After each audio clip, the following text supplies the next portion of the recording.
Hello viewers, welcome to my channel Rosighor. আজ আমি আপনাদের সঙ্গে শেয়ার করব স্পেশাল ফিশ ফ্রাই। এটি খুবই সহজ একটি রেসিপি এবং খুবই মুখরোচক একটি রেসিপিটি আপনারা খুব সহজেই বাসায় তৈরি করতে পারবেন খুব কম উপকরণ দিয়ে। এখানে প্রথমে নিয়ে নিয়েছি আমি একটি তেলাপিয়া মাছ। আপনারা এখানে চাইলে রূপচাঁদা বা কোরালও ব্যবহার করতে পারেন। আমি সস্তায় ভরসা সেই জন্য তেলাপিয়া মাছই ব্যবহার করেছি। এবার এটার আমি এভাবে কেটে নিচ্ছি, আপনাদেরকে দেখিয়ে দিচ্ছি। ঠিক এভাবে আপনারা একটা ডিপ কাট করে নেবেন।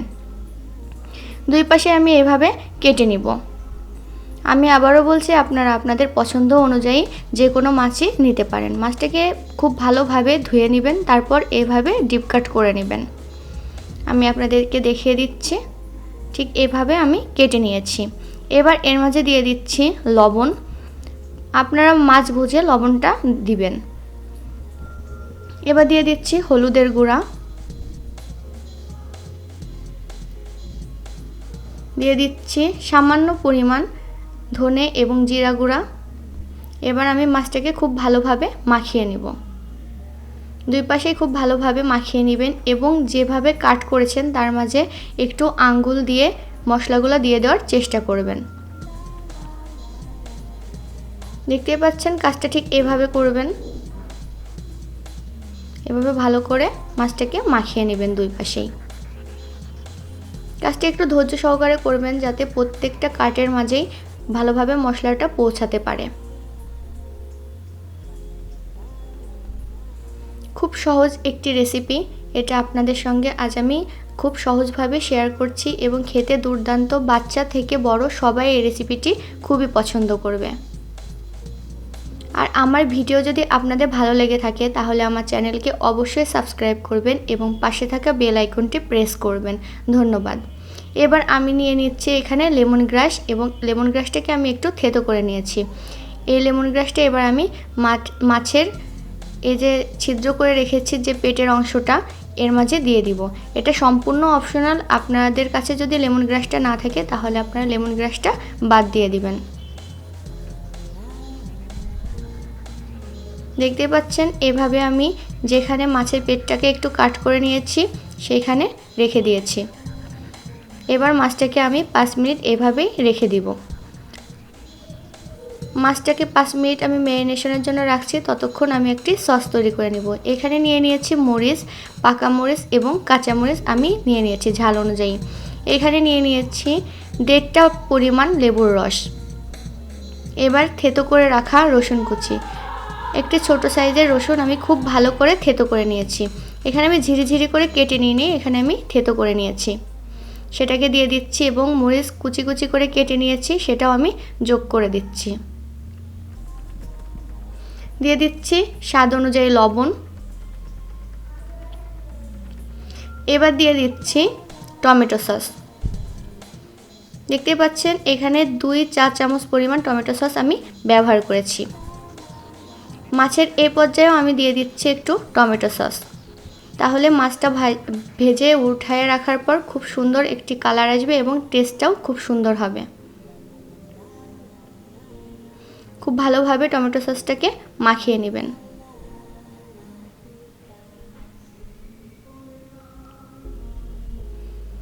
আপনারা দেখতেই পেলেন খুবই কম উপকরণে আমি এই রেসিপিটা তৈরি করছি।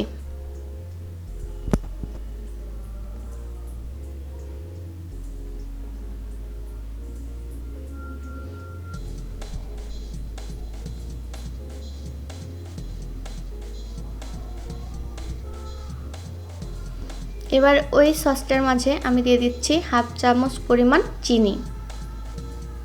এবার এটাকে আমি খুব ভালোভাবে মিক্সড করব। মিক্সড করা হয়ে গেলেই রেডি হয়ে যাবে আমার সস। আপনারা চাইলে ঝালটাকে কমিয়ে বাড়িয়ে দিতে পারবেন। যদি বাচ্চারা খায় তাহলে এখানে ঝালের পরিমাণ খুবই কম দিবেন, বা ঝালটা আপনারা ইচ্ছা করলে স্কিপও করে যেতে পারেন। এই পর্যায়ে খুব সুন্দর একটি ঘ্রাণ আসবে। আপনারা যখন এটা তৈরি করবেন তখন বুঝতে পারবেন যে কতটা সুন্দর একটি ঘ্রাণ বের হয়েছে। আমার সস রেডি। এবার আমি নিয়ে নিয়েছি একটি প্যান, এর মাঝে দিয়ে দিচ্ছি মাছটা সামান্য পরিমাণ একটু বড় হয়েছে। আমি এটাকে এভাবে ভেজে নিচ্ছি। মাছটা খুব ভালোভাবে লালচে করে ভেজে নেবেন। একদম লো হিটে ভালোভাবে, লাস্টের দিকে লো হিটে ভালোভাবে ভেজে নেবেন, যাতে মাছের ভেতরে ভালোভাবে কুকড হয় এবং মচমচা হয়।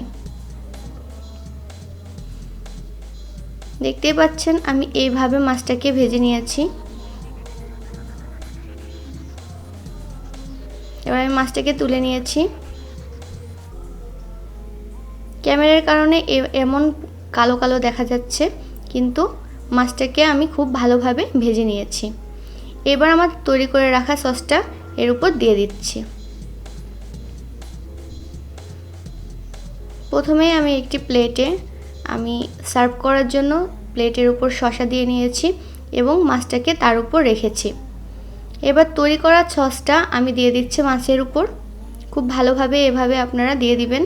যেখানে কাট করা আছে সেইখানে সসটাকে ভালোভাবে চেপে চেপে দিয়ে দিবেন।